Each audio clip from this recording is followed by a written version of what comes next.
are back on Kababyan today. We are taking your calls. Kasama natin sa telepono si Ana. Ana, ano pong tanong ninyo? Ana, tumawag ako last month. Opo. Kung naalala mo na ako yung nagtatanong kasi nagkaroon ako ng domestic violence na itinayal ko ngayon kasi pwede ko daw i-petition yung aking sarili at naibigay ko naman lahat na kailangan ng aking attorney ngayon, police report, lahat na naibigay ko sa kanila. Ang tanong ko ngayon, mga ilang buwan po ba nalalaman kung ako po mabibigyan ng aking green card?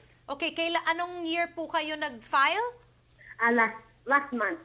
Last month. Okay. Anna was our caller when she called us last month about the domestic violence case that you did give her information that she could petition herself. So she did that last year. Now she's wondering, how long is it going to take?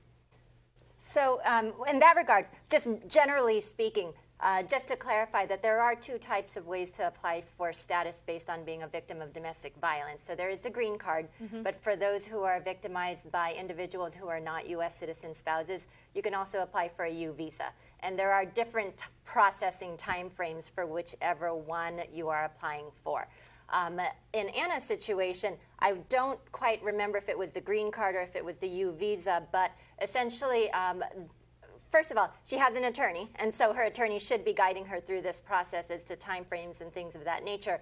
The first step is always the issuance of a letter to confirm that you've established what's called a prima facie case, or the basic elements of a case, and that usually takes about 6-7 months or so for the green card initial processing, and then the green card thereafter, you have to go through an interview, have to satisfy to the officer that you are fulfilling the requirements.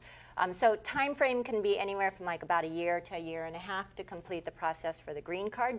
With regards to the U visa, which is the temporary visa, when your spouse is not a U.S. citizen or if you're abused by a different family member, in that situation, immigration has actually run out of U visas for this processing fiscal year.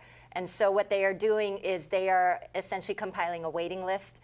And during the meantime, if they see that you may qualify, they'll at least provide you with some temporary benefits, but then it's going to have to go through the processing list, and it may take many, many months in order for you to get a final approval. Okay. All right. Salamat, Ana, for calling. Kasama naman natin si Roddy on the phone. Roddy, ano pong tanong ninyo para sa ating mga immigration attorneys?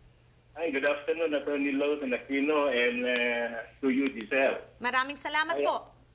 Ako po ay naghahanda mag-file ng aking naturalization, pero yung item number 32 na tanong is, have you ever lied to any U.S. government official to gain entry or admission to the United States or gain immigration benefits for the United States? Ang tanong ko po ay ganito.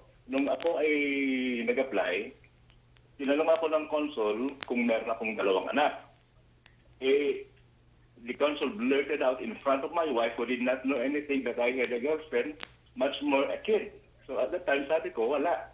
Pero meron akong 6-year-old at saka buntis yung ina nung pangalawa at that time, so bali 2 na yung anak ko. My question is, does that qualify as lying to a U.S. government to gain entry or admission to the United States?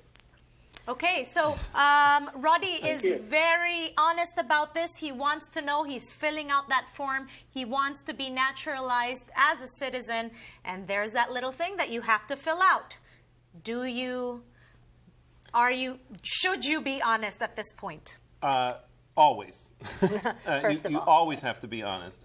And I would say the first thing is that if you have any question about what box you're going to check, particularly when it's this box regarding fraud, you need to see an attorney. You need to seek counsel.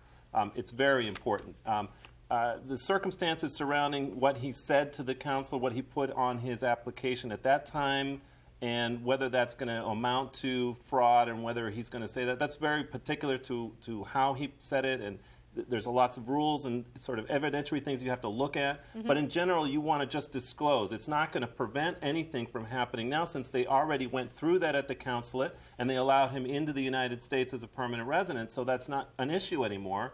But you should always err on the side of caution. If you think that you have done something wrong, or you have committed fraud, or you've said something that you lied to, it's better to say yes and explain it and have that out in the open than have an officer open a file up and say, hey, but look what happened at the consulate. Why didn't you put that down? Because if you get caught, the consequences are worse. Yes, it's right? always worse. Absolutely. Okay, so we suggest you seek counsel with an attorney para sigurado po kayo. Okay, kasama naman natin si Contita. Contita, what is your question for our attorneys?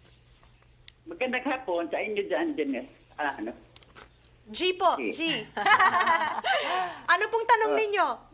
Ang tanong ko po, yung anak ko na may asawa na petition ko, pero na-approve na siya. Pero hanggang ngayon wala pa namang kung gaano pa sa Tagalog, ilang taong pa bago siya dito. Kasi na-approve na siya, matagal na rin. Okay, kailan nyo po final? Parang 2003 ata yun. 2003, tapos na-approve na, hindi nyo pa rin naririnig. Na-approve na siya. Pangalan niya Joel Bihon.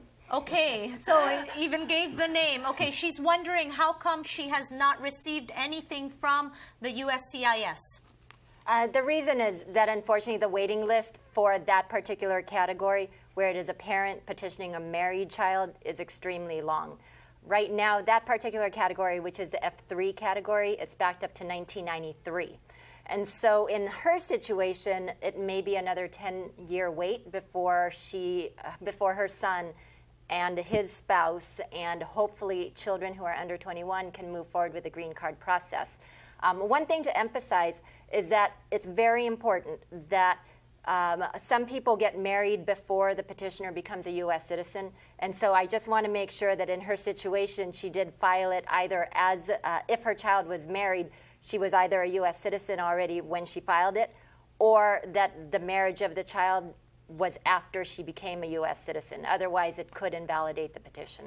Okay. And one other thing I wanted to say about the visa bulletins, because you can look these up online and see what the numbers are. So this information is online. Yes. You can check kung kailan kayo nag-file, and you can see what those dates are pertaining to when you're going to get approved. Yeah. And when you're looking at them, it's deceptive to say, okay, well, right now we're August of '93. But if you go back a year and look at where we were in August of 2014, we were at April of '93. So that category is only moved 5-6 months in the last year. So you can't always just do straight math. You have to be, particularly in the lower categories, right. 93, the F3 and the F4, they move really slowly. Okay. And sometimes hardly at all. So yes, but you can check on the website at USCIS. No, Yes. No? a link. It's with Department of State. Department of State issues what's called a visa bulletin every month. Okay, so i-Google nyo po yan, okay? Magbabalik po kami dito sa Kababayan Today. We're taking more of your calls. We'll be right back.